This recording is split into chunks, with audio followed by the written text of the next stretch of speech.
Okay, hello everybody on YouTube. Today I'm kind of demonstrating how to make some little pieces, little eccentric pieces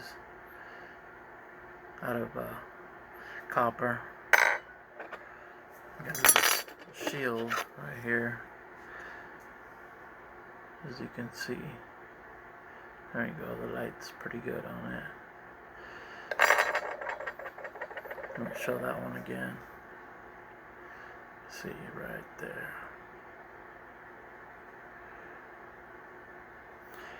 Okay, the easiest way to do, how do you say, copper printing.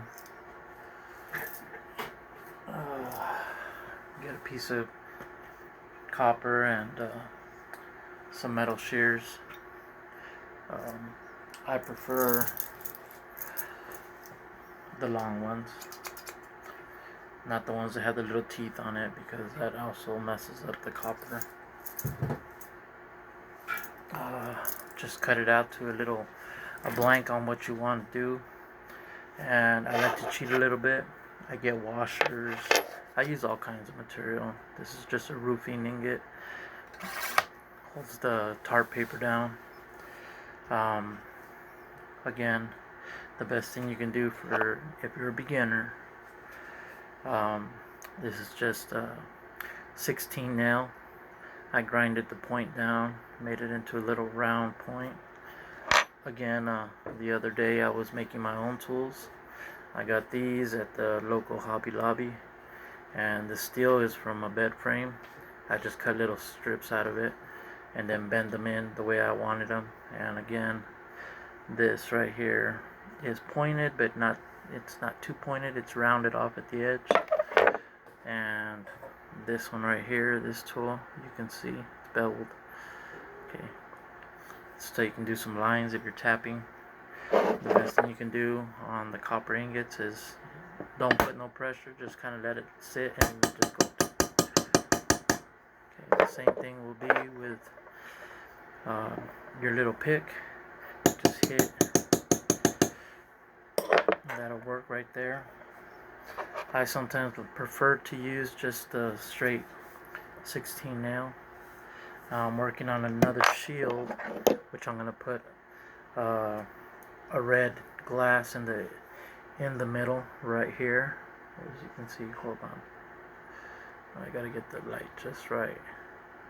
Right here, it's gonna have the cross and the shield with the thing like this, and then I'm going to put a glass jewel right here in the middle, but this is not going to be there. Okay, the reason I tell you we cheat with these is, let me show you a little. Okay, this is the shield that I'm doing. I marked it out, put it in the center. I've already hit the sides right here and all around, so then later on I can just take out the washer.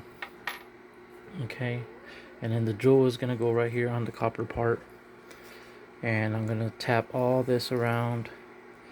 And for those who have letter dies, you can buy them at your local Hobby Lobby, or at the same time you can buy them at your hardware store. I prefer, if you're gonna buy something like that, buy the big pack. It might cost $30, but you only buy it once. Another thing is, if you don't have the tools, my best suggestion is make them.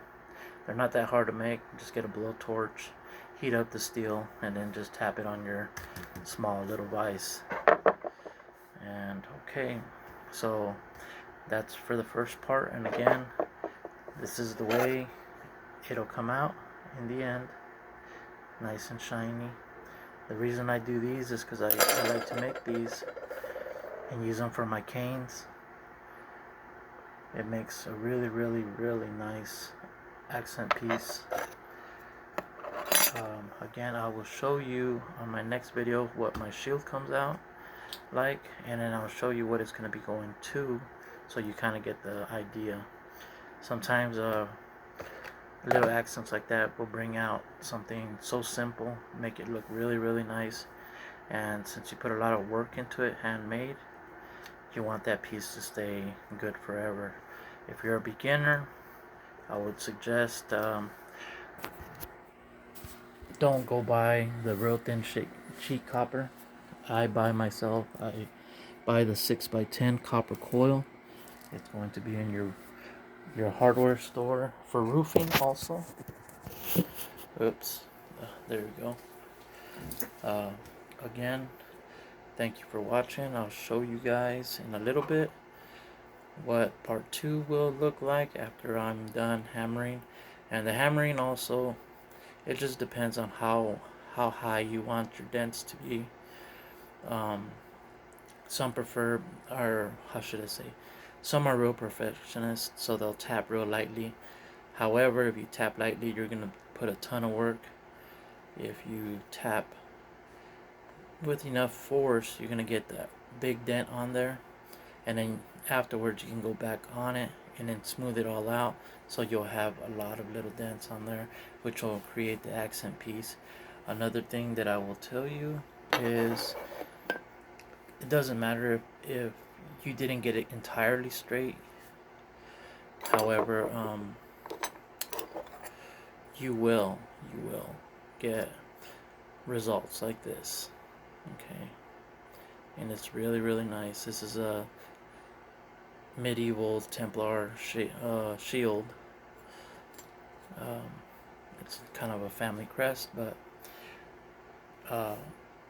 the reason that I'm showing you this is because nowadays we get a lot of stuff lost to technology, which is all forged and stamped in mass quantities, and you get to really lose the sense of something that was handmade, something that you can hand down to your next generation, something you can make by hand. It looks really beautiful.